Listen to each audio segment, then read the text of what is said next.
Adam Booth, trainer of George Groves. Can you tell us a little bit about how this deal came about? I spoke with Eddie and it happened. It's pretty straightforward.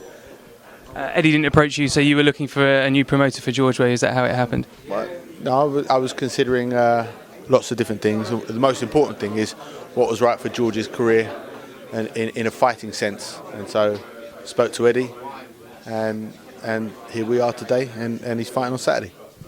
Throughout George's career, you've sort of stepped him up accordingly at each stage. You've had him on shows in America. He's been chief support to a pay-per-view fight over here in England. What do the next 12 to 18 months hold for George Groves? Get him back in the ring, firstly, regularly. So in a short space of time, getting him a couple of fights. And then look at the second fight being a real challenge one. He's got to perform on Saturday first. He's got to show the things that he's been doing in the gym that he didn't show last time out against Glenn Johnson. Wasn't happy about how he fought that night, and I know that he's not satisfied how he boxed either. So he's got to start showing the improvements that he's showing in the gym. And once he shows that, we then step him up in a really competitive fight where he can then carry on and make that next step, which although only looks like a little step, is actually a big one, and that's to get to the World Title Challenge. You talked about a big step. Super middleweight division is pretty stacked, both domestically and internationally. You've got the likes of Carl Froch, Andre Ward at the top of the tree, but you've got those Artur Abrahams, Mikkel Kesslers, Andre Durrells as well. So where do you see George slotting in, and in what time frame do you think he'll be ready for those kind of challenges? Well, underneath the names that you just said, you've got people like Adonis Stevenson, Rodriguez, Sakio Bika. It's stacked. It's the most stacked division in the world because you've got the recognisable, seasoned names like Froch, Kessler, Abrams, and at the top of the pile, Andre Ward. And Andre Ward's only young, but underneath there's another sort of between 5 to 10 quality operators, and that's the mark that George needs to be stepping into around that second tier before he then takes the step up. But he's got to prove himself at that second tier first. You know how difficult it is to operate at the very elite end of the sport with your working with David Haye for his career. George has sparred some great fighters along the way already, Carl Froch, Andre Durrell. How important is the sparring in preparation for stepping up to the world stage? Well, you want your learning to be done in the gym, ideally. You want to prove what you learn and get the experience in the ring fighting, but you learn the lessons in the gym. And George has certainly had a wealth of that in only 16 fights. And we want more of that now, but now it's the time to convert that into the fighting. Is this a new era for Adam Booth, the trainer? Because you started your journey out all those years ago with David Haye, and back then you had actually a little stable of fighters, and it wasn't just David. You were working with the likes of Anthony Small, I think, and Robert Lloyd Taylor. But now you're going back to that. You've got Andy Lee in the gym, you've got George Groves in the gym, David Haye maybe still boxing. Is it good for you as a trainer to be almost embarking on a new journey yourself? Well, it's not necessarily a new journey because I'm just doing what I always done, just talking about what I've always talked about.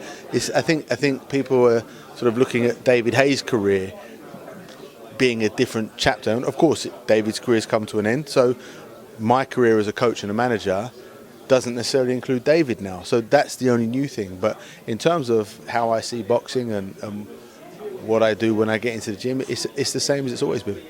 Was it tough at the beginning then when you first started out? Because you may be a little bit of a pariah in the boxing community because you're a new coach. I know you'd worked and helped out the Fitzroy in the amateurs, but you're coming through with David. Was it a difficult journey to get people to believe in you, believe in David, and then when he became a world champion you were more accepted in the sport? It wasn't necessarily getting people to believe in me. The only people that I need the trust of are the fighters. Along the journey, I would say that people made it difficult for us.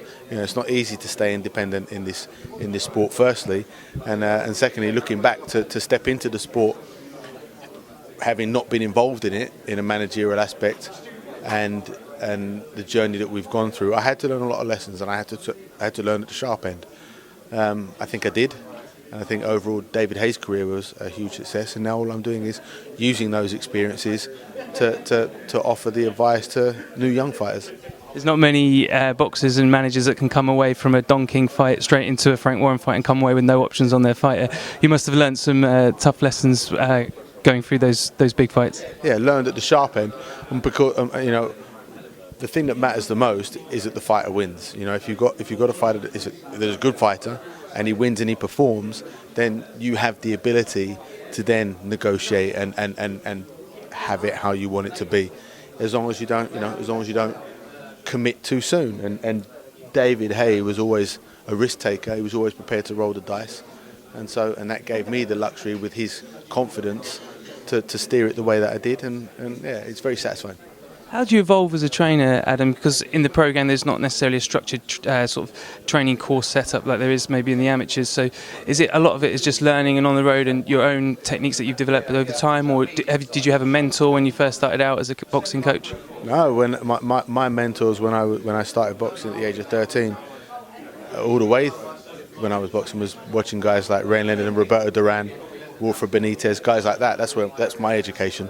And they're the guys that I learned from and just picked up my own knowledge and experience along the way. And that's been, a few decades now that I've been doing it. So, and I think the important thing is to never think, every time a new fighter walks into the gym, don't assume that you can do what you did with other people and make it work with them. You have to find what works for that individual and what works for that individual fighter.